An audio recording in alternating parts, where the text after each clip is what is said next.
Good morning, good morning, good morning. Whew.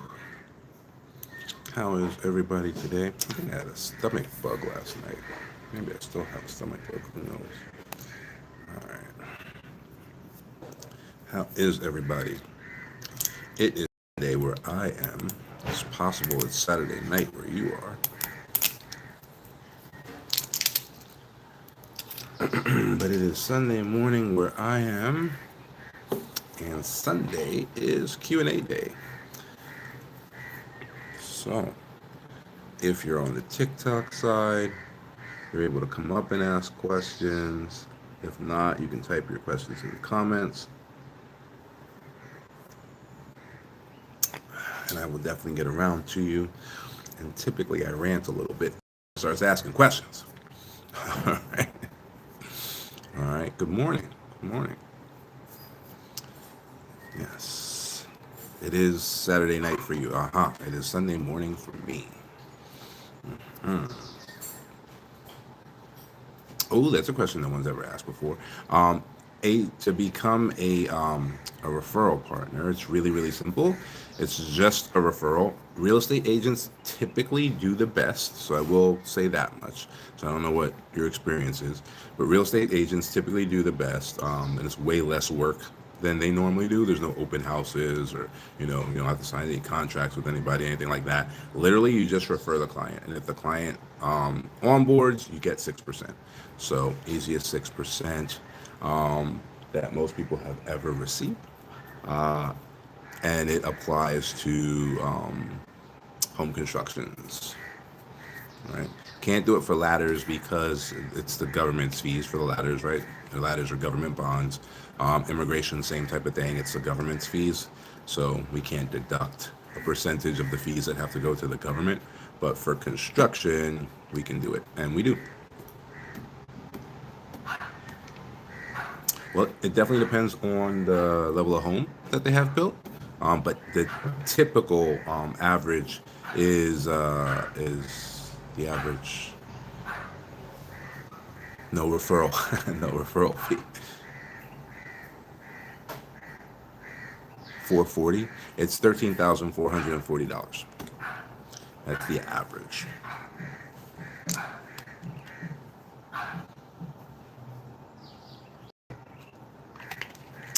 Yeah, no. Well, I guess I'm assuming real estate agents do better because they already have kind of like a pool of semi-qualified leads. But our number one referrer, who's now he's an oral surgeon, but our number one referrer was this little Chinese boy that was going to Harvard for medical school, and it's like he just stumbled across our website and signed up for the referral program at the bottom of the website type of thing, and he did an average of 10 referrals a year, and that was the most like Chinese clients that our firm has ever taken on.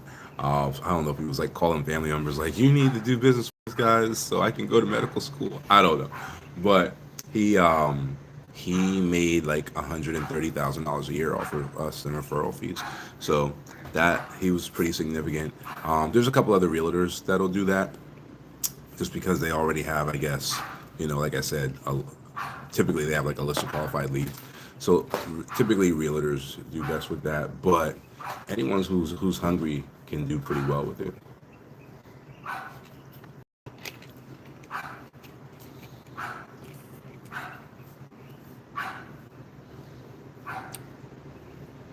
No, we don't. We have thought about that though, and we're still kind of thinking about it, right?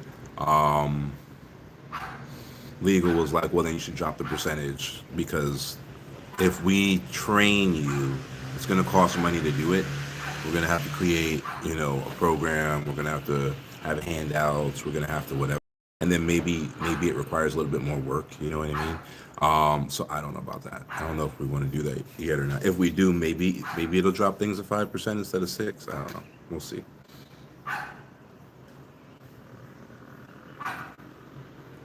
But currently, people are just like, hey, I know these people. You said you want a vacation house, or you said you want to relocate. Call them, see if it works out for you, and then you get paid if it works out, and you don't if it doesn't. right? That's typically it. That's it in a nutshell for now. Yeah, no, I get it. I get like the training thing. I think legal is concerned in the sense of like, all right, well now does that represent like, I don't know, like a commission employee? You know what I mean? Like if you're taking them through training and onboarding them essentially, like what are we doing now? Is it really still a referral or like what's going on? Which is why at that point, you know, there may be work that you actually have to do, and then we nine, and go from there. So I don't know. We'll see. And like now, anyone anywhere in the world can do a referral because it's literally just a referral. There is no work, so we don't have to worry about like, oh, okay, well, we have an international employee. What do we tell the IRS? Like, you know what I mean? It's nothing like that. We just pay a percentage for a referral fee, right? And it's really cut and dry, and it's very easy to even see, like in our records, if we're audited or whatever, like stuff like that. But if we do more, then it's not as cut and dry. It becomes murky. So there's certain things that seem like they make sense, but when you actually look at how you'd have to do them legally, they don't make as much sense anymore. So, but that's a great question. No one's ever asked that. That's a great question.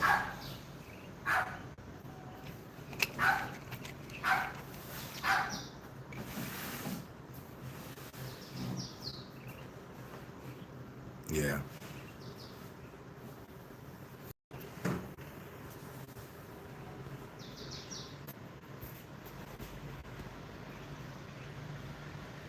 Hmm.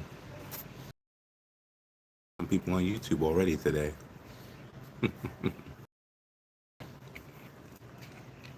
It's been 5 minutes.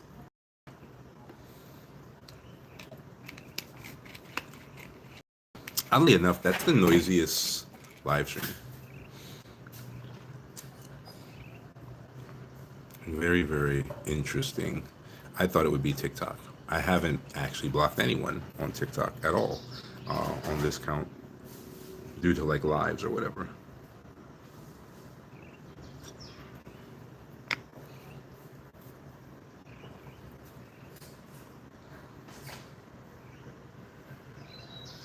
No, would you want to see us there? This doesn't seem like the place for us. Yeah, no. We don't talk about it very often either, but maybe we'll look at the data again, but Twitch just doesn't seem like our people are there.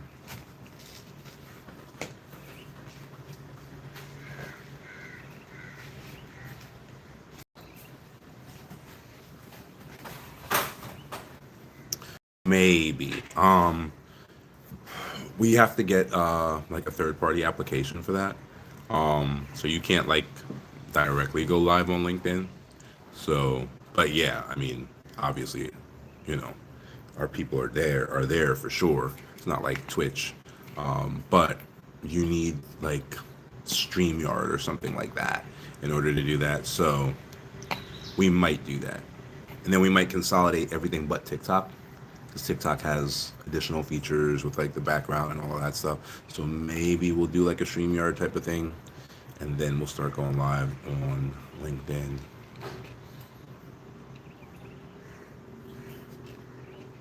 So yeah, possibly.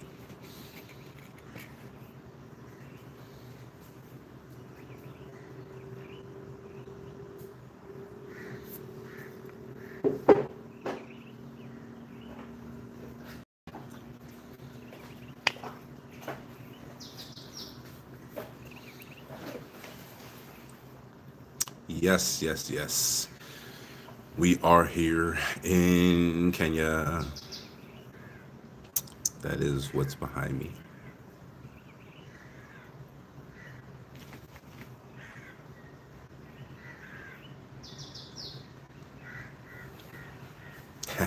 Yeah, yeah. I like to do all the initial consultations.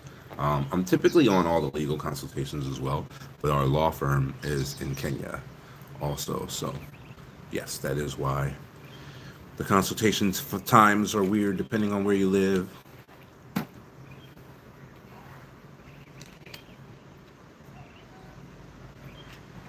I'm happy you know that, though. That means you actually, you know, went and looked at it. Oh, you have one booked for next week. Oh, I'll see you next week then. Unless I'm sick, I'm at every consultation.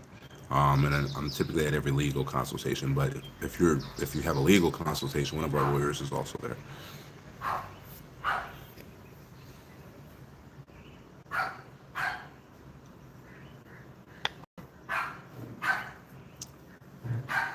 Yes. Yeah, every Sunday is typically at least I try to make every Sunday a Q&A. And then the rest of the week we have topics. Like last week, it was the things that are most important to our clients, at least from what we've seen over the last 12 years. And we went in order and kind of broke all of that down. Tomorrow is an analysis of why it's actually more expensive to stay in America than it is to move to Kenya. That's going to be a good one. Our data team has been on that. We have a team that like researches changes in law, changes in policy, stuff like that. The generational side, generational wealth side of the business that we have. So we need to know if a law changes, primarily in the United States, but we have Canadian clients, we have Grenadian clients, we have St. Lucian clients, we have UK clients, Swiss clients. Who else? I have a bunch of Chinese clients, but most of them are American. You know, like they have to be Chinese, but they're Chinese American. Who else? Is there anybody I'm forgetting? Like off the top of your head, can you think of any clients from anywhere else? Yeah, I said Canadian. Yeah, yeah, yeah. At least I think it's a Canadian. If I didn't say Canadian, Canadian. Yeah, but they're technically American. But I guess they do have different rules. I guess, yeah, we have some clients from Guam. I guess they have their own laws, so there should be somebody in the data team keeping an eye on Guam laws and stuff like that.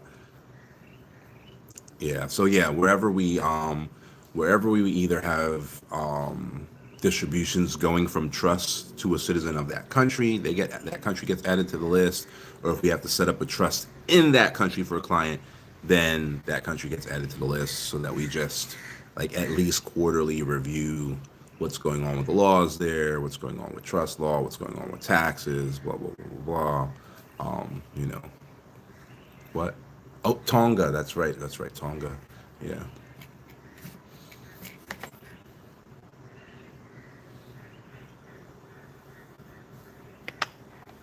Yeah. We're the majority of our. Probably America. It's not like a 50% thing, but it's like the highest percentage. Probably like 45%, maybe 40%, 45% are American, and then maybe it's like 15% Canadian, 10% British, you know what I mean? So it's typically that. And it kind of gets skewed a little bit because we have a bunch of Caribbean clients, but all of our Caribbean clients are dual citizens. So they're all Caribbean, nationals and typically live in the Caribbean, but they typically also hold a US passport. So we have to the law that applies the most to them ends up being the US law, tax wise anyway, unfortunately.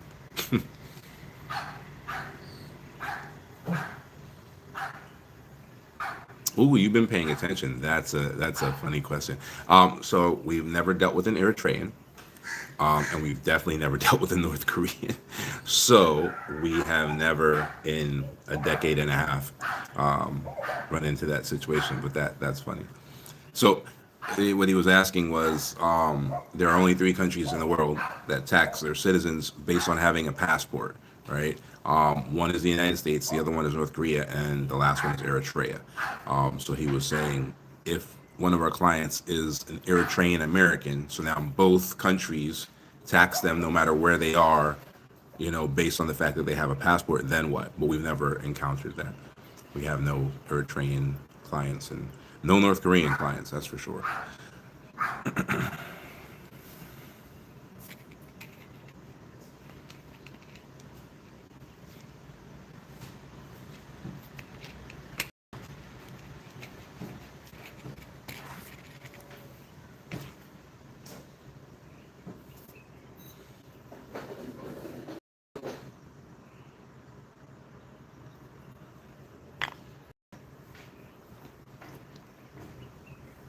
I would assume. Yeah, I mean, I would assume. Like, if we did get a North Korean and they were like stateless, so like they got out of North Korea, but they hadn't gotten any kind of citizenship anywhere else, I would assume they just ignore North Korea. I would assume. It'd be a really hard immigration process, though. We have done stateless before, though. So that just tells you how rare it is, like how rare it is to deal with a North Korean. Like we've done stateless people before who didn't have any passport to anywhere.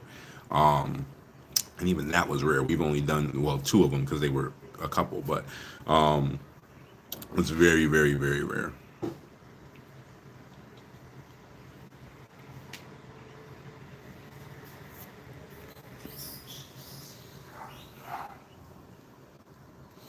There's a couple ways to become stateless. Used to be that you could walk into any foreign embassy and just tell a consular officer that you don't want to be a citizen anymore, and you weren't a citizen. That used to be the way it worked for America. There was a guy named Eduardo Sovereign. He created Facebook with what's his name? The guy who sits as like the founder creator. He was like a co-creator of Facebook. Geez, I can't even think of uh, the guy's name who owns Facebook right now. But they had a falling out. He got kicked out of the company. He sued. He didn't win per se, but he did get a settlement.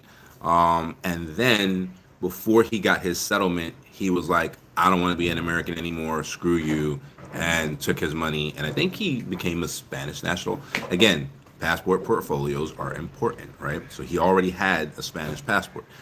So he flipped the U.S. the bird, went to Spain, and then got his multi-billion-dollar settlement. He's still a multi-billionaire, right? And didn't pay a dime of it to the United States. So then they actually created a rule named after him. So now there's the sovereign rule, and now you actually have to pay to give up your citizenship. And it's like you pay, and then essentially they audit you, and you pay all your final taxes or whatever they say you owe, and then you release your citizenship. So it's not quite the same anymore. But that's one way that Americans, at least, could become stateless back in the day, is they could just walk into an embassy, be like, "I hate this place. I don't want to be American anymore." And a consular officer would be like, "Cool, let me see your passport." And as soon as they seen whoever you were, they took your passport, processed the paperwork, and you were done. You were not a U.S. citizen anymore, right? And you may not have citizenship elsewhere. Again, that's not possible anymore. You can't do that anymore. But when we dealt with them, that was one way of doing it. Another way of doing it was to serve in a foreign government without permission. So you can serve in a foreign government, but most countries require you to ask. So America is definitely one of them. So if you serve in a foreign government and you did not ask the State Department's permission first and get that in writing, they could strip you of your citizenship.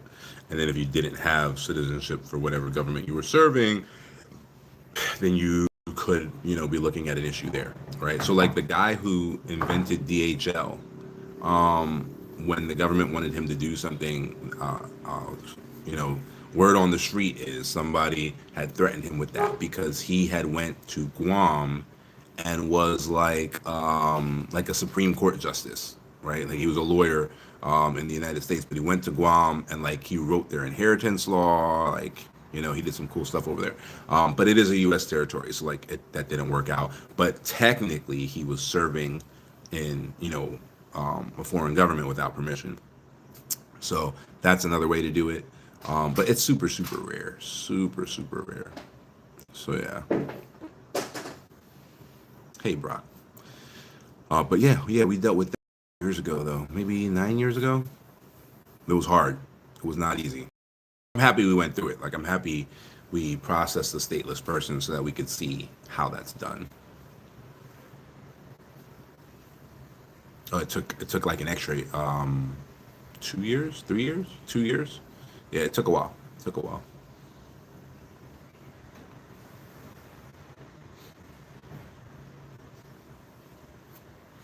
Well, if you have a solid team, you could essentially do anything if you have a solid team. You might not be able to do it where you want to do it, right? Like You might be like, hey, I want to go over here and do whatever. And that might end up being like an impossibility. But if you have a solid team, like we can find a place for you. You know what I mean? So, what exactly about that made it take so long?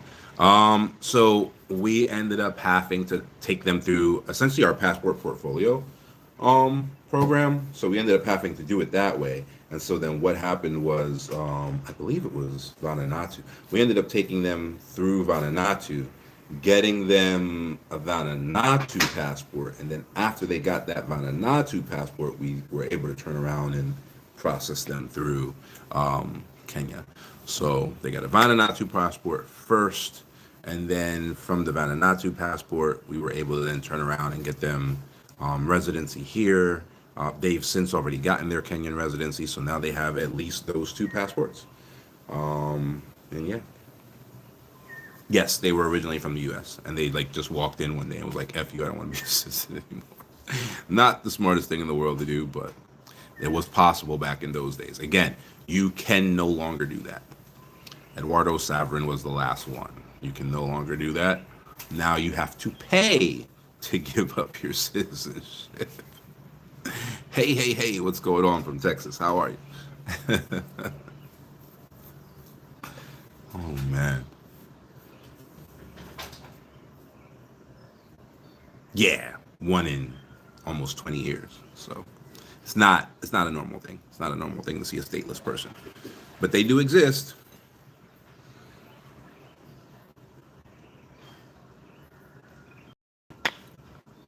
Oh yeah. There are other ways to do it. There are certain countries that give conditional citizenship at birth, but you don't actually have real citizenship in that country. So if you were born there, there are certain countries where birth in the country, like there's no birthright citizenship. So if you're a tourist and you give birth, then that kid is not a citizen because none of its parents were a citizen, but might have like a conditional form of citizenship, or maybe even residences might even be a better way to say it, so that they can go to school and all of that stuff. But then when they hit 18, they lose it, right? So could be somebody who was raised in a place, they were never really a citizen because their parents were never citizens, and there's no birthright citizenship there. Nobody took the proper steps to get them citizenship before 18. They age out, and now all of a sudden they're stateless. So rare stuff, but yeah, it happens.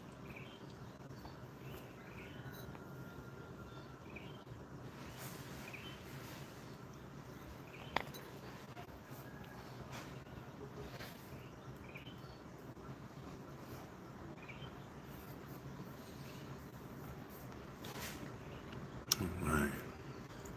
Weird out of left field question. uh, the deal you mentioned, do you have a payment plan or all cash up front? I'm not sure which deal you're talking about. Most of our stuff requires the majority of the payment up front, and that's because most of the things we do are with the government, right? So like if we're doing like if we're doing immigration, there is no government payment plan for immigration. We just have to pay them, right? So then we need all cash up front. If we're doing bonds, we can't go to the central bank and be like, give us a payment plan to buy these bonds, right? So then it's cash up front. The only time where we can kind of work something out is citizenship, house, right? So immigration, there's no payment plan. Bonds, there's no payment plan. Like all that stuff that we have to pay the government money directly, government does not offer refunds. Government does not offer payment plans.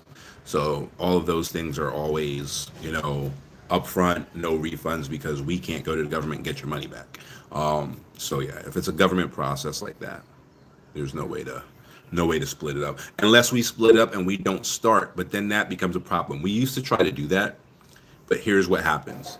If we say, okay, let's split it up, and then once you've paid it all, because we need it all to start the process, right, with the government, once you've paid it all, we'll then go and deal with the government, right? Here's what happened the very last time we did that.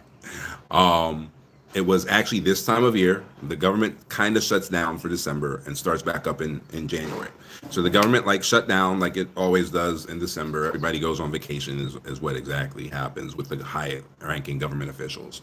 So you can't get the signatures you need, right? So while the government is technically open, nothing happens, right? And so government shut down, government came back up, but all of the immigration portals and stuff like that stayed down, and everybody was like, "What the f?" When the immigration portals reopened, they had changed the price of immigration, so they had very quietly like updated all the immigration fees, and so it went from 100,000 local Kenyan shillings per year for issuance to 250,000 per year for issuance. So for a Class K permit, the max issuance is 3 years. So it used to be 300,000, right? 300,000 was like $2,500, right?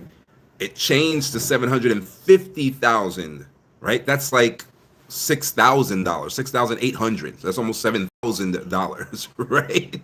So we had people on payment plan, and they were on payment plan to get that, the 2,500, but plus all the other fees, together. So they were almost at the number, and now the number doubled. Right. So we were like, you know what? This doesn't make sense. We got to stop doing this because we're not in control of the prices. We can only really do something like that when we're in full control of the prices. So that was a mess, a Charlie Foxtrot, and we just changed our policy. Like we don't even really offer that anymore. So unfortunately, the nature of what we do typically requires, everything up front. Now, for certain clients, we can do certain things. We do have to safeguard ourselves in those things. So then there's certain things that we do last, right? So if it's a client, for example, who is doing a generational wealth trust, and they want to, then essentially what will happen is we can payment plan, but we won't register the trust until the very last payment. And if they default, then there's like a default fee. Like there's, everything will be in a contract. We always have contracts, but there would be like a default fee because we're working on this and we got lawyers working on it and all of that. So if you default, definitely not getting everything back. And then you're definitely not defaulting in the middle of the payment plan, but still walking away with an offshore trust. You know what I mean? After you haven't paid for it, right? Same type of thing with like if someone is specifically only getting a house, right? And then they're like, wanting to pay in tranches, right? Then if they're trying to do the same thing with the land, we will not deed the land into their name until the last payment. So if you default, you don't get the land. There's no way to get the land, that. So you just don't get the land. You just, just like a default on buying a house in the United States. You put down your earnest money, and then if you don't go forward, you lose your earnest money. Same thing, right? And then as we're building, like phased out, we don't turn over the occupancy permit and all that until the end as well. I think I don't know if you were here. I know you've been here a lot, but I don't know if you were here when we were talking to the other person that came up during a Q&A. But they were talking about like scammers and stuff, and we told them in 15 years of doing this, the only scammers we've ever met have been Americans, and so all of those policies are born out of Americans who tried to or successfully scammed us in the past. Where we maybe offered them, payment plan because they were crying about it and whatever. But we went through the regular process, so now we've already deeded a property to them. You know what I mean? Or now we've already, built a house for them or whatever, and then they didn't pay, and so whatever. Now, of course, we don't, take them to court. We own a law firm, but that's a couple year process. So it shaped our policies around like not letting those things happen again. So those are the only places where people can kind of do that, and like they don't have anything until they fulfill the contract, essentially.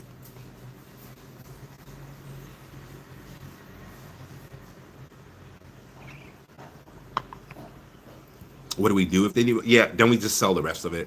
So then somebody gets a really killer deal. I'm sure if you go back, well, not on, you're on fan base, huh? Okay, so if you go check out our TikTok and you go back, stuff like, 80% off, this plot or this house or whatever. So, but that's all part of the contract. What ends up happening is like whatever they owe, like we won't double dip on the property and like charge somebody the whole thing all over again, but like whatever they owe, that whoever pays it gets it. So like whoever pays it will get the land that they were supposed to get and get the house that they were supposed to get, and like all of that stuff.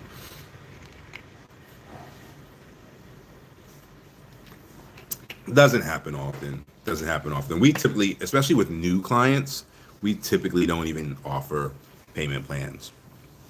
So if they've been a client for a while and they want to do something and expand into something, we kind of built some trust and rapport over however many years we've been working with them. That's a little bit different, but we typically don't even offer it. It's just it's a hassle. It's a headache.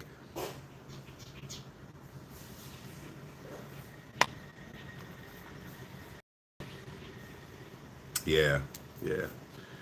Maybe not even 10. I was gonna say maybe 10 times. Not even 10. Maybe five times in 12 years we've had to do that. But that doesn't include like we had to have some people arrested. Like there was somebody from Texas that pulled a scam like that, which it was so stupid that she was from Texas because the Texas code ended up categorizing it as a felony theft of services. Like not every state has that, right? So like every state has theft of services, but it ain't always a felony. But the Texas code made it like a felony, so like she went to jail. That was just the dumbest thing in the world to try and like scam us like that, because we're still an American company. So that thing goes both ways. Like our clients like that we're an American company, so they can hold us accountable. So if we do anything wrong, they can sue us in their local court. They can all of that, but it goes both ways. We're still an American company, so we can do the same thing. Like we can turn around and have the local sheriffs pick you up. We can turn around and sue you in local court. We can have you arrested the exact same way. So she fucked around and found out was essentially how that went. And yeah, got hit with a Texas felony, and it sucked because she was like not young. Like I feel like she was like 62 or something like that. And why she was trying to run scams on people, I couldn't tell you. Especially not in the great state of Texas. Because had she been in like New Jersey or something, she would have got a fine or whatever. You know what I mean? But felony theft of services. We didn't even know that that was the case. Like we learned that about Texas in that case. So, you know, but yeah, those things shape your policies, unfortunately. Like another policy shaped from something like that. We no longer assist with any shipment of anything to Kenya unless we get the entire contract. And you typically can find cheaper people, right? So you can typically go out there and find a shipping person who's cheaper than if that's your concern, then go do that. But we're not going to help you get it in the country when it gets here. Not because like we're trying to be, petty, but because if we didn't start the process, we have no way of knowing whether you actually comply or not, right? So the case that created that policy was somebody came over, they shipped their container, they used a shipping company, right? They shipped their container. It was like a lower quote than like we were able to quote. So I think we quoted 12,000 through our partners, and we can't control that number. Like we don't own a ship, we just have partners. And I think they found someone to do it for 10,000 or something, right? Okay, fine. So they went with 10,000. When it got here, there were like cereal, like oatmeal or whatever, or barley or something in the container, and some other things kind of like that. So there's something called KEBS, which is the Kenyan, what is it? Kenyan something Bureau of Standards. Maybe even the E is also part of Kenya, because sometimes they do that with their abbreviations. So the KE might be just Kenyan, and then the BS is Bureau of Standards or whatever, right? And so what's supposed to happen is you're supposed to have a KEBS inspection in the port of origin before the container leaves, and any of those like foodstuffs are supposed to be inspected and like signed off on by KEBS. That did not happen. So when the container got here, and it wasn't on manifest, right? The bill of lading it's called, right? So when it got here, they inspect, they found the foodstuffs, KEBS seized it, right? There's another, what's the other? government agency that got involved. Another government agency got involved. It's like their version of like the agricultural department, right? They got involved. They destroyed it. They fined the client like a half a million because the cost of destroying it, the cost of seizing it, the cost of transporting it was all pushed onto the client. They were all upset, like, oh, I didn't know. Da, da, da, da, da. We couldn't like get the thing cleared. It became like a nightmare because we didn't control the process from the beginning, right? And then we have to take you at your word that the bill of lading is correct when we go in for clearance. So now when they get up inside the container and you're lying your ass off and they find all this stuff in there that's not on the bill of lading, you get fines for all of that, right? And so we end up learning the hard way. Every time we're nice, every time we try to be nice, it ends up being something like that. And then we're just like, look, this, because now, they always want to act as though like, we're the one to get mad at because we're the one that's in their face. Like, no, you're the liar. You're the one who lied on the bill of lading. You lied to us. You didn't tell us. You know what I mean? Like, this is your problem. So we remove ourselves from all that nonsense now. So those things shape your policies, right? The longer you're in business and the longer you engage with people and they do whatever tomfoolery they do, that shapes your policies and puts you in positions where it's like, all right, we're not doing that ever again. So now this is now our policy. No one's, you break, no employee is going to risk their job and break the policy, and there's no wiggle room with clientele, and we go forward from there. So, yeah. Wrong way to do something, which is great, makes us more effective as specialists that we can get people through very smoothly and we can anticipate any pitfalls that might come up. But folks that want to do things the wrong way, we just pass on their business. Our retention rate went through the roof as well. Like we used to have like people like work with us for 3 months or whatever and quit. Oh yeah, it was yeah. Horrible. Yeah, because what they do is they impound it. You got to pay the storage fee, right, Monica? So you're paying the storage fee at the docks for a container, right? Which that's not a normal storage fee. So you're paying the storage fee at the docks. Then they have to go in there and they have to like remove all of the stuff that's not allowed in the country. So like when you travel and like, do you have any food? You know what I mean? Like it's one of those things. Like they didn't declare the food, right? So they got to go in there, remove all the food. Then they have to store the food somewhere. Then that other like agricultural, like USDA version, like Kenya's version of the USDA comes in, destroys it all. You have to pay for the incineration, right? And then the safe. Then there's a government agency called NEMA. It's the same as like America's EPA. So then NEMA comes in and they safely dispose of it so it doesn't affect the environment. You got to pay for all that. And you have no choice in the matter because you did it the wrong way, right? So they're going to do what they got here. That was. But yeah, that was a mess.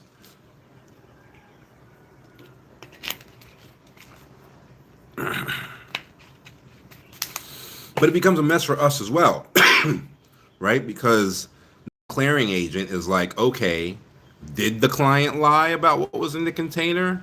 Or did, the vendor, the Diaspora Freedom Initiative, just try to get a cheaper clearance? Because the price of clearance is based on what's in the container, right? So like now you're like burning bridges with your people. Like they're looking at you sideways like, who's the culprit here? Like all of that stuff. So it just got to the point where it's like, look, we have the vendors we have. Maybe our vendors aren't the cheapest, but we can depend on them. So no, we're not going to go change them, right? We know that they're going to get your stuff here in one piece. So we're going to use who we're going to use.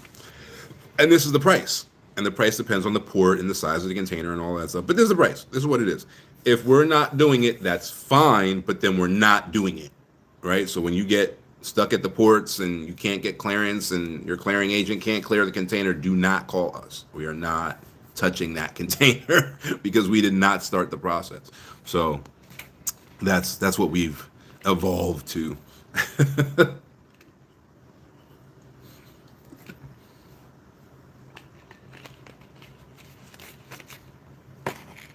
Oh, there's tons of policies that came out of like wild stories like that. Is that what you guys want to turn this into?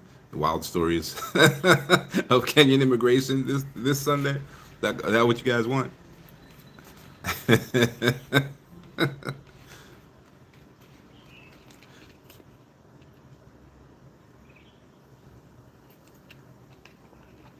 Mm, yeah. Um. Oh man. There are also certain people that are like fraudulent um relocation people.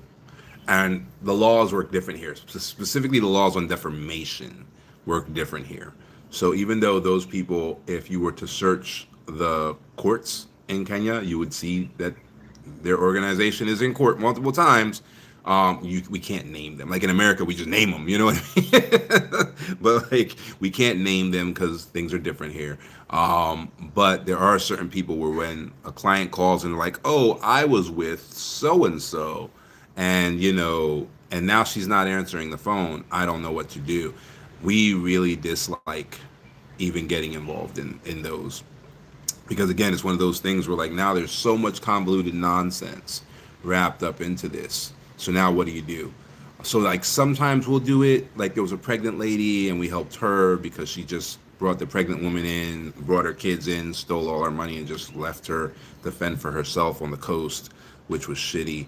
And so like we assisted as best we could with that.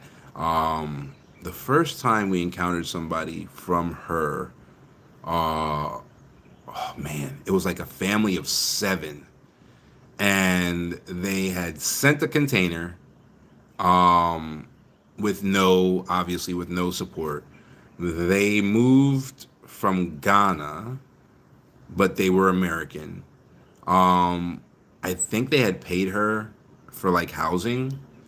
They ended up, it was a bed setter. A bed setter, I don't even know if we have a word for bed setter in the United States. Because I used to say, oh, it's a studio, but it's not a studio. It's smaller than a studio, right? So in a studio, you typically have a kitchen. Like in a studio, you have a living room that doubles as your bedroom, right? Then you have a kitchen, and then you have a bathroom. That's a studio, right? Um, a bed setter, the kitchen and the bathroom are typically in the same room as the bedroom. Like I'm not sure we have those, and like maybe we do, I don't know, but I'm not. I've never seen them in the United States personally, and so you got seven people, including an elderly woman on medication, in this bed sitter. I think that the elderly woman was like on dialysis or something like that, and her medication was in the container. The container couldn't be cleared because they just sent the container willy nilly with no paperwork or nothing like that. So the container stuck at the docks. It was a freaking mess. And then the people were a little loopy, right? So they were like at one point in time they were like spouting like sovereign citizen type nonsense and like things that it's like, okay, even if that was true, you're not in America, so what bearing does that have? Like, you know what I mean? So it was a real funky situation. And so yeah, that also changed our policy because it was just like, look, we're not getting involved with these people who went through somebody else and got messed up. You know what I mean? Because it's so hard to untangle it. You know what I mean? It was a mess. It was a mess. They're back in the United States. They're back. I don't even know if they got their container because it's not even like you could return the container to the port of origin because the port of origin was Ghana. So like I don't even know what ended up happening with their container, but I know that like they ran out of money and like couldn't make it work, and so yeah.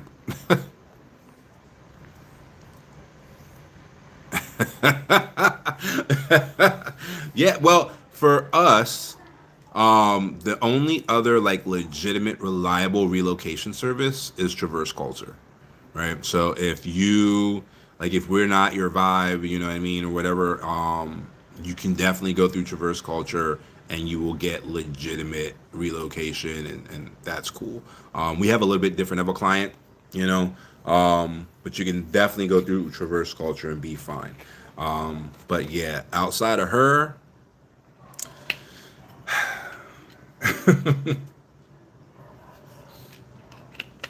yeah, she's good. Yep, she's good.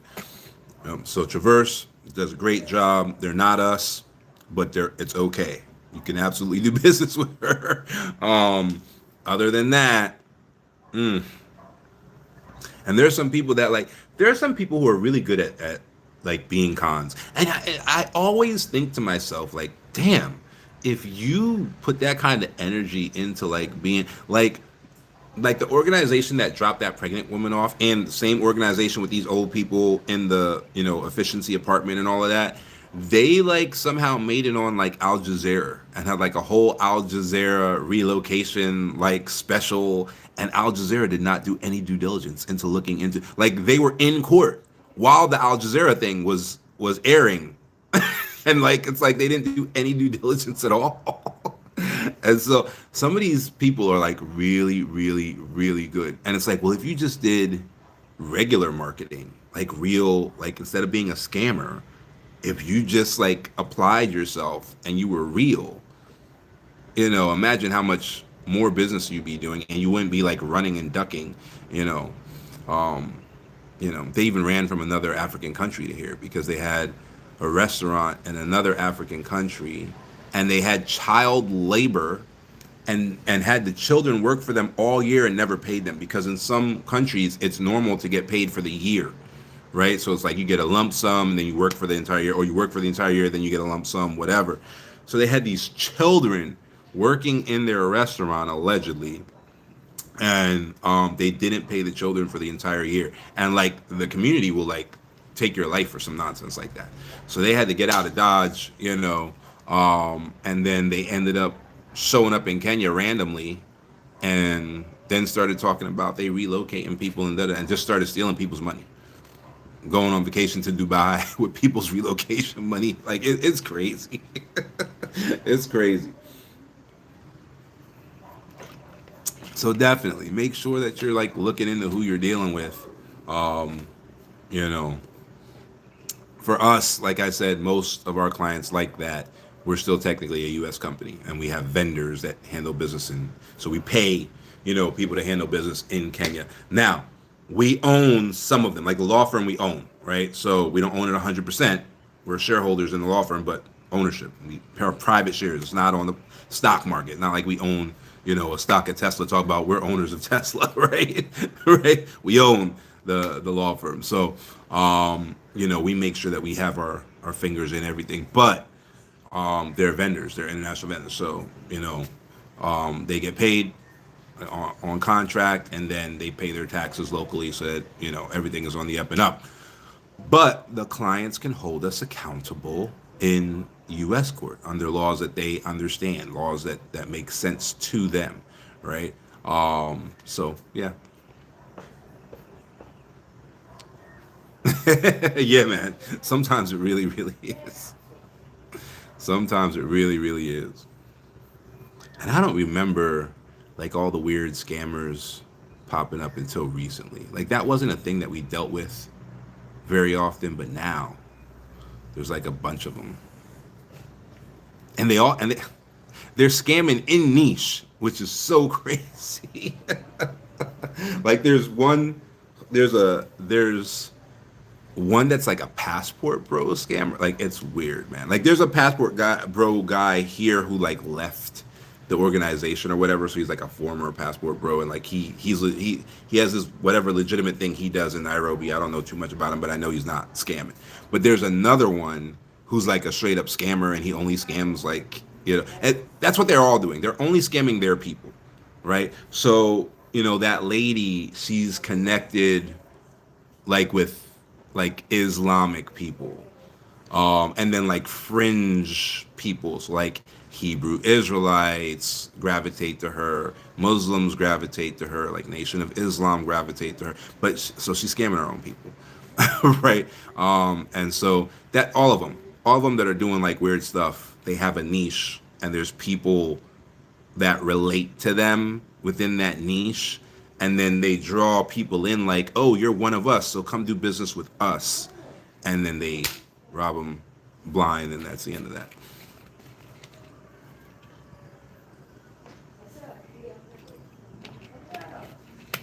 Yeah, it's pretty crazy. The best advice I can offer is like anyone that's pushy, be careful. You know what I mean? Like us, First of all, we've used the bond laddering to put ourselves in a position where we don't need any clients anymore, right? So like we're never pushing. Like you can be like, oh, I need to think about it. I'm not gonna overcome. We're not gonna do a sales overcome. Well, what is it that you need to think about? Well, would they say yes to that? No, we're not doing any of that nonsense where we're overcoming your objections or none of that. Go think about it as long as you want. We'll be here, right?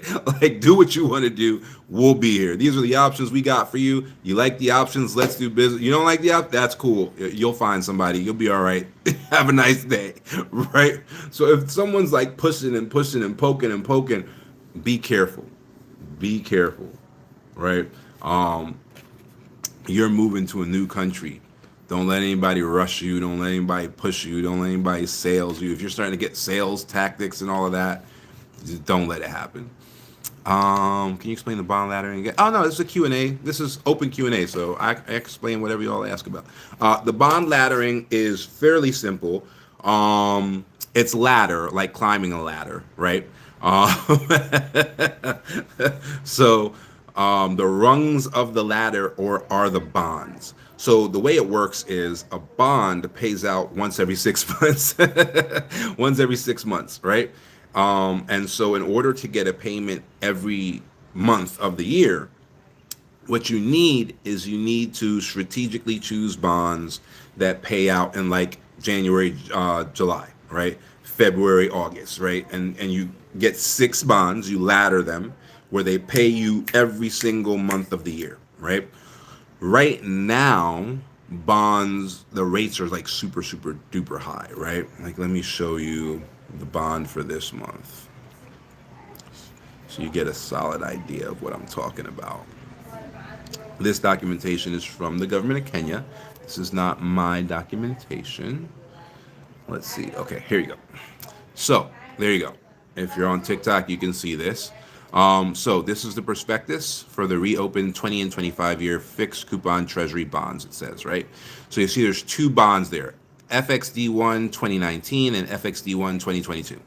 FXD1 2022 has 21.8 more years to maturity. FXD 2019 has 13.2 years to maturity. So both of these are over 10 years left on them.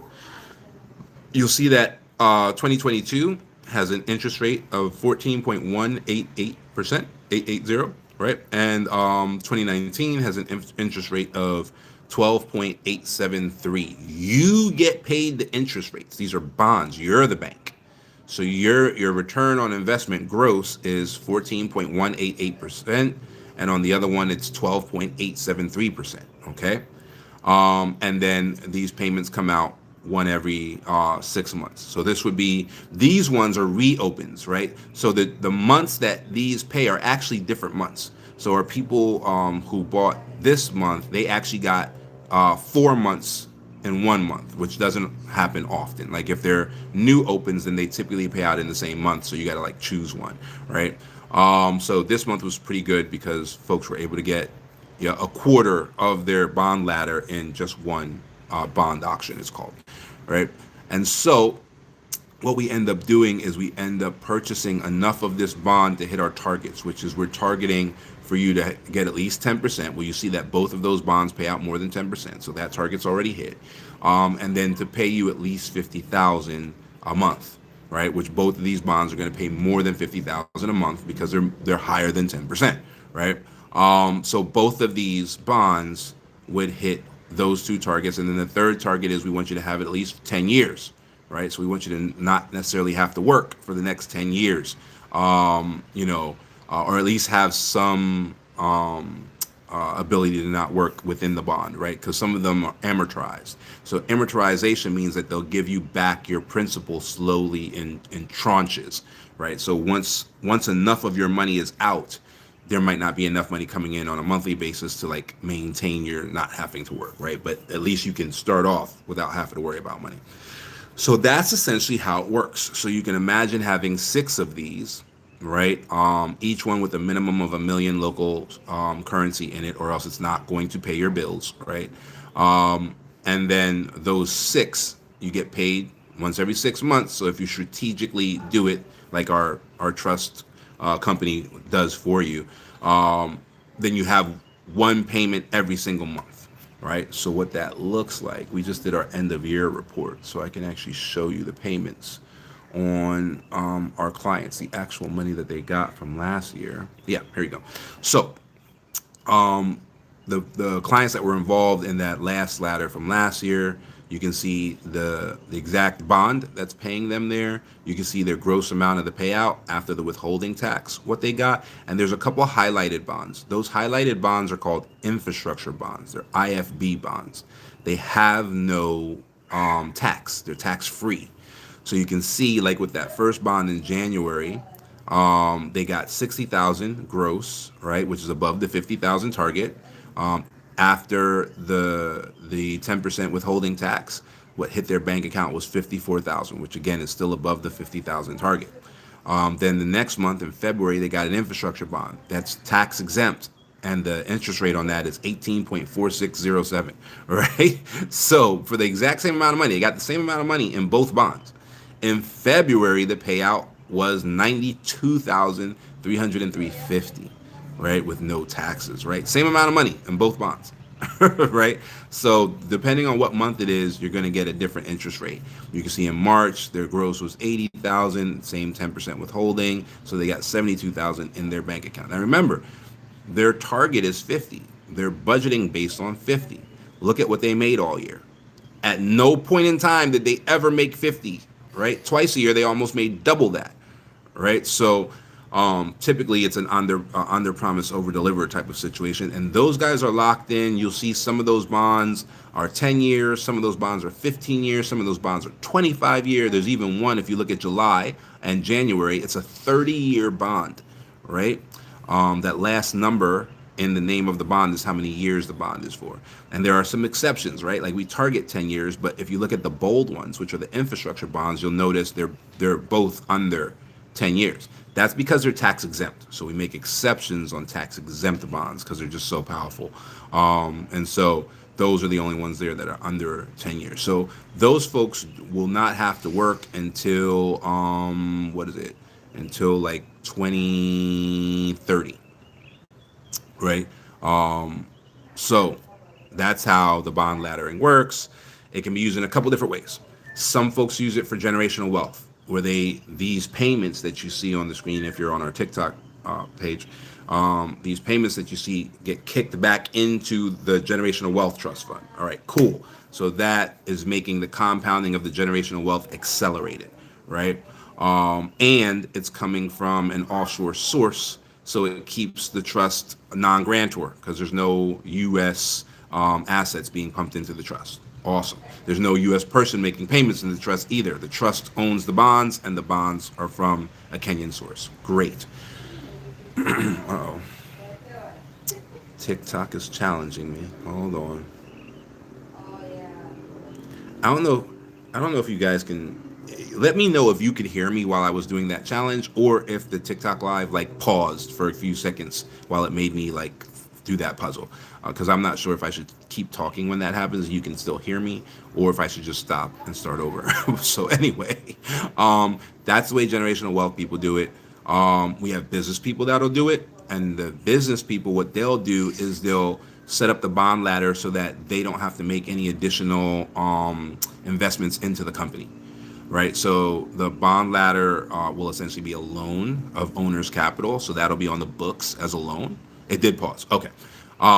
So that'll be like a loan, and then they'll get that back later when the business is profitable. But if you've ever tried to bootstrap a business, you know that when you start that business, it's digging in your pockets. It's pulling money out of your pockets every month until you get there, which could be for 2 years, right? So they'll use the bond laddering to pump money into the business as owner's capital, so it's not taxable, for 10, 20 years actually, right? So our business people, that's how they use the bond ladder. And then our relocation people, they use the bond laddering to live off of. So they use the bond laddering to be able to retire to Kenya and not have to work for the first 10 years that they're here, because the bonds are paying them monthly. Now, the bond interest rate is incredible right now because Kenya is developing, right? So there's all kinds of infrastructure projects and road projects, and all of these projects, the government needs money. So the government's borrowing money from the public. That's what a bond is. And the interest rates are great. Eventually, they won't need that anymore. That's why bond rates are horrible in the United States, right? So eventually the bond rates will go down. So you do not have time to lollygag on bond laddering. If it's something that you're actually interested in, do it, right? If not, cool, do you. But if you actually want to be able to relocate and quit your job and not have to work and be good and be fully taken care of, the kind of special that we're running now, end of year special, that includes your immigration, it includes your land, it includes us building you a house, it includes an offshore trust for you, it includes the bond laddering so you don't have to worry about money. Like, these are the perfect setups for you to be able to take advantage of the relocation and not worry about anything, right? And so, but it's not going to last forever. So if you're serious about it, get in it, make it happen for yourself. If not, cool, let it rock. It's all good. But if you're serious, you do need to move, because no one can tell you when the interest rates are going to change.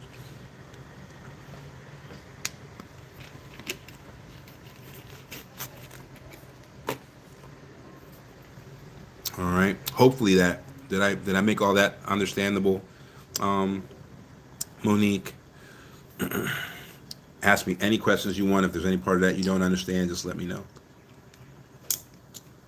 Yay. So it depends on a couple factors. Number one, do you want to not have to work anymore?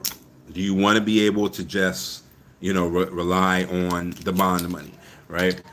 Typically, our target on that is that you need at least $1 million in local currency in each bond, right? That number is not arbitrary.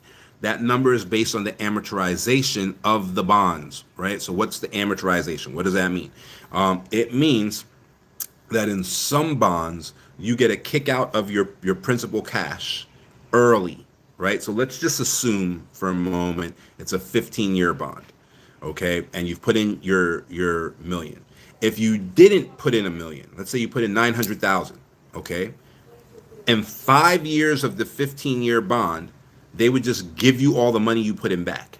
They're like, here's your money back. Thanks for playing. You're not in the bond anymore, right? Now, for those 5 years, you would get your interest rate. But now in the amortization, you're essentially kicked out of the bond now because you got all your money back, right? So you didn't lose anything, like they gave you your money back, whatever. But now you're out because you initially invested less than $1 million, okay?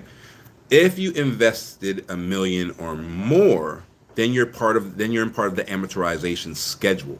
So again, let's say it's the same 15 years. Now at that first 5 years, where they gave everybody under $1 million all their money back, they gave you back $500,000.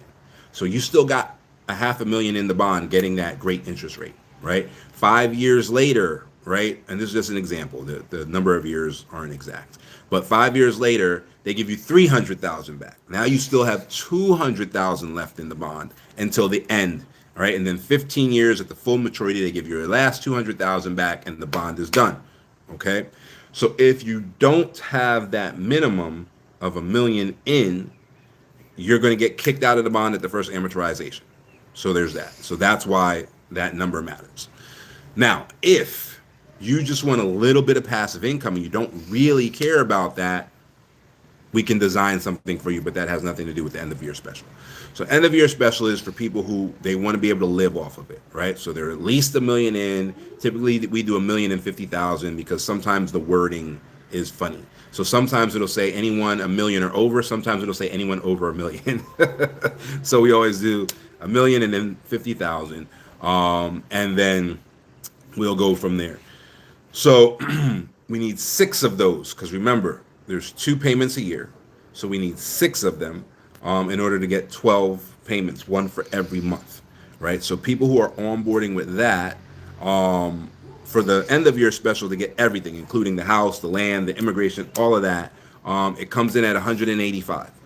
So you're paying less than the cost of a house to get a house, land, immigration, the bonds, so you don't have to work anymore. So you're essentially paying to retire instantaneously. There are some folks that just do bond laddering for whatever reason. Like I said, the generational wealth folks, all of those folks. To get everything started up, we typically have it managed by an offshore trust. So including that offshore trust and getting everything set up, and you can get immigration included in that as well. That's typically around $85. So you can get the bond laddering thing going for 85, or you can have the whole house and the land and all that stuff done as well, which is the end of year special for 185. The special only goes till February. The reason it only goes till February is because, again, no one can tell you when these interest rates are going to change. So if you're on TikTok, the ones you can see on the screen, no one can tell you that, right? If you could tell, then we'd be rich, right? No one can. It's like the stock market. Nobody can tell you when it's going to change, right? And so once these disappear, that's it. And so we're not comfortable guaranteeing that we can get it for you past February. Because if you onboard in February, we might not even be able to get your first bond until like April, right? Because we have to do all your onboarding. We got to do your immigration. We got to do your trust fund. Then we got to get you a bank account with the Central Bank of Kenya. Like all of that stuff takes time. So the longer it takes you to onboard, the longer it takes us to be able to start implementing your plan, right? So if we, like, let's say we let it go till June, well, now already half of the year is gone. We need 6 of these bonds, right, in order to build your ladder. And we might not even be able to start with you till August, right? Now there's what, 4 months left, right? So it doesn't make sense, right? We wouldn't be able to actually execute on the agreement. So special is only going until February. Doesn't mean that you can't do it after February. It just means that price won't be valid. That's all. And the guarantee won't be valid. Like after February, we won't guarantee anybody that they'll get the full bond ladder, at those rates. Right. So this started with the great interest right around 2023. Those clients have had great success. They've been able to either really pump their generational wealth trust funds, or they've been able to live here, without having to work. A lot of them still work though, which is smart. A lot of them will still work, and now they just have a whole bunch of extra money, which is super, super smart. But yeah, it's there for them. We didn't even expect the business thing. Some of the great ideas come from you guys. So we had somebody who was building an Airbnb, and they had done it before, so they knew how it like nickel and dimes you. And they were like, "Hey, let me do the bond ladder thing, but let me have that money be put into my business as owner's capital, right? So as a loan to my own company, which is what I would do anyway. Every time the company needs money before the company is making a profit, I would have to, if I'm bootstrapping, I would have to loan that money in anyway. So let me just say, okay, my budget is now this. Obviously in that situation they didn't need the trust because the company can own the bond, so it wasn't 85, it was 75. But I'm just going to say my runway is this 75,000, and that runway is now going to last me 10 years instead of 75,000 being like 2 years of runway, because I'm getting these payments every month, right? So really, really smart idea on the business side, and that worked out really, really well for them. So yeah. But yeah, that wasn't something we came up with. That was something that the business folks figured out on their own. We love that though. It's one of those things like my first business was a martial arts business. And I remember my teacher was saying, you're not going to really start learning martial arts until you teach it, because the person who learns the most in the class setting is the teacher. And that has rung true across, business as well, where we learn the most about strategy by working with, the clients who come up with these innovative strategies. And sometimes they're not legally feasible and we can correct that. But sometimes we can plug those holes. Like our legal team can be like, but if we do it this way, and we can get that squared away, and we can really come up with great strategies for you guys.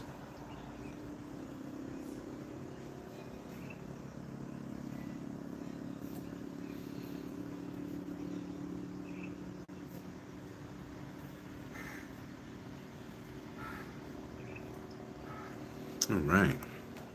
But good questions. Yeah, no problem, Monique. You're welcome.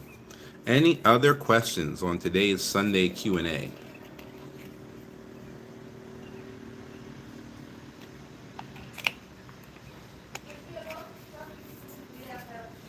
Any other questions on today's Sunday Q&A?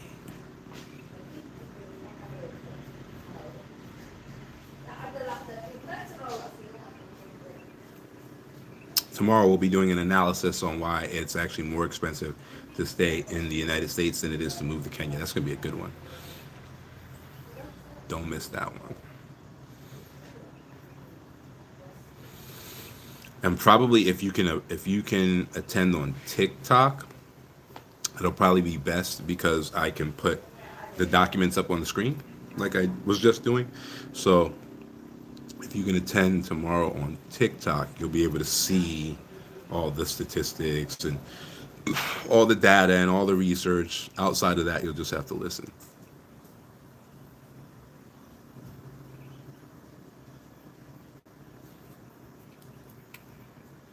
No Q&A. All right, it's been an hour. This has been a short one for me, but I am absolutely okay to end the live now. We've been here for an hour and 11 minutes. Nothing else. If you want to ask something, throw a 1 in the chat.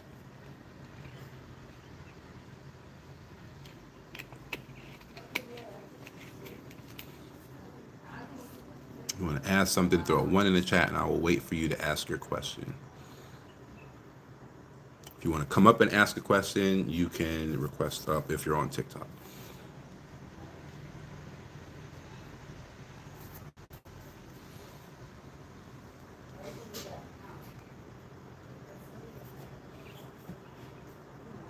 All right, looks like we're good. Looks like you guys got all your questions answered for today. If you get another question as soon as the live ends, it happens every day. Don't feel bad. Just send me a direct message or an email. I get them every day for at least 30 minutes after I do all of these lives. So everybody seems to have a question as soon as I end the live. So just go ahead and DM that, and somebody will get back to you, if not me, myself. And I will see you guys tomorrow.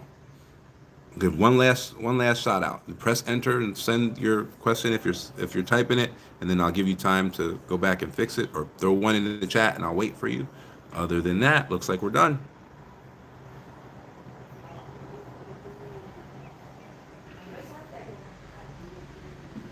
All right, awesome guys. I will see you guys tomorrow, same time. It's about 10 p.m. Eastern Standard Time. It's about 6 a.m. my time. Sometimes it's a few minutes later, sometimes it's a few minutes earlier, because I don't go live until the sun comes up, right? So today, sunrise was like 6:09 or something like that. So ain't no sense in going live at 6 and everything's dark and you can't see me. All right, so I will see you guys tomorrow right around 6 a.m. East African time, 10 p.m. Eastern Standard Time. And yeah, have fun, Freedom Family.